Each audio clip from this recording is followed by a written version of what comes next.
And you can see on the left side down different sides of a huge stone world map.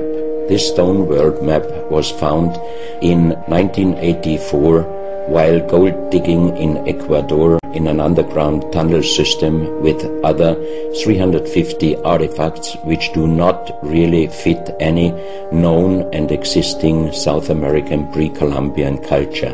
This is the back side, and you can see on the right side coming the quartz line passing in the Atlantic, a continent, Atlantis, which in our days does not exist anymore.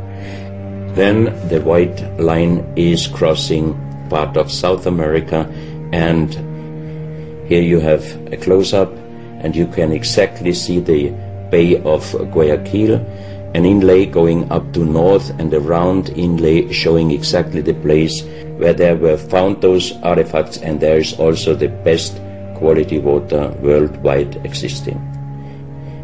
One other very interesting artifact found on the same place in Ecuador is the so-called pyramid with the eye. The eye is an inlay, the stone is gray and white, and you have 13 steps, and it looks exactly like the pyramid with the shining eye on the $1 US. If you put this pyramid under black light, the eye is shining very strongly, and it looks really like an eye, but not real like a human eye. Here you have a close-up of the eye, and you can see the colors of the inlay. On the bottom of this pyramid, you have the inlay in little gold plates showing the Orion star constellation, and you have unknown writing. The translation of Professor Kurt Schildmann, who was the president of the German Linguistic Association, and he was perfect in more than 40 languages. He was able to translate this writing. He called it pre-Sanskrit because it is older than the oldest writing. And the translation of these 4 letters you can see here, his translation is "the Son of the Creator comes." There's still a lot of mysteries around a lot of things that happened in this country.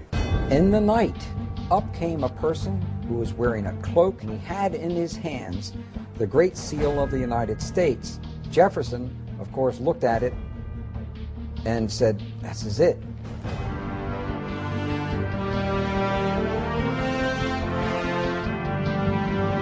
It's a very dangerous thing to reveal the truth, but we have to. Let's go back to really important individuals here. His name is Nicholas Roerich. The truncated pyramid with the all-seeing eye on the top. Nicholas Roerich is the person who is responsible for that ending up on the dollar bill. Franklin Delano Roosevelt was the President of the United States, and Henry Wallace was the Secretary of Agriculture. Now,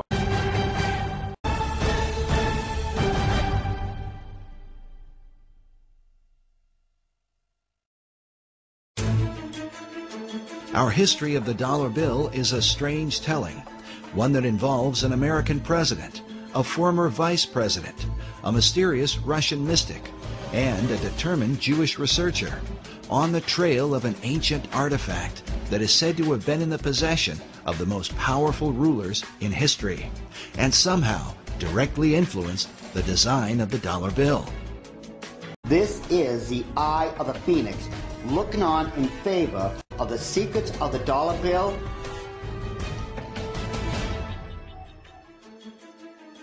Most debates about the design of the dollar bill usually involve the founding fathers of America, but it's important to remember that they only designed a Great Seal. There are many details to the dollar bill that go far beyond the seal itself. The Great Seal was developed through 3 committees involving a total of 14 men. But in the end, the work was submitted in June of 1782 by essentially one man, Charles Thomson. What is little known is that while Thomson presented a preliminary sketch, his final design was submitted to Congress only in the form of a written description. Looking at the rough drawings Thomson put together with artist William Barton, it becomes clear that many of the specific details of the seal, as we know it today, were added later on. For example, above the head of the American eagle are 13 stars that form a 6-pointed hexagram.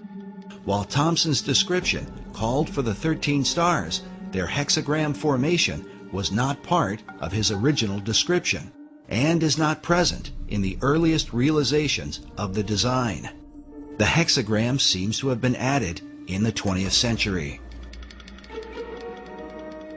The nature of the Great Seal is so mysterious that some believe that it came from a supernatural force. An account recorded by Dr. Robert Hieronymus in his book, Founding Fathers, Secret Societies, says that the Great Seal was given to Thomas Jefferson by a mysterious cloaked figure. I love that story. The Founding Fathers were trying to get the Great Seal of the United States designed. They needed to have a design for the Great Seal to represent our nation. And Jefferson went outside in the night, and up came a person, an individual, who was wearing a cloak whom he couldn't totally see, and he had in his hands the Great Seal of the United States. And he basically said, or this being said, you know, you're struggling over the symbol for our nation? Here it is. The account reads that Jefferson told a strange story. A man approached him wearing a black cloak that practically covered him, face and all, and told him that he, the strange visitor, knew they were trying to devise a seal, and that he had a design which was appropriate and meaningful. Jefferson, of course, looked at it, according to this story, and said, this is it. This is it. He knew it was it, and it was right. So he supposedly came running back into whatever, whether it was a tent or whatever it was, and he showed it to other individuals, and he told them about, they met this person outside. Of course, they went outside to go to find the guy, and he's gone.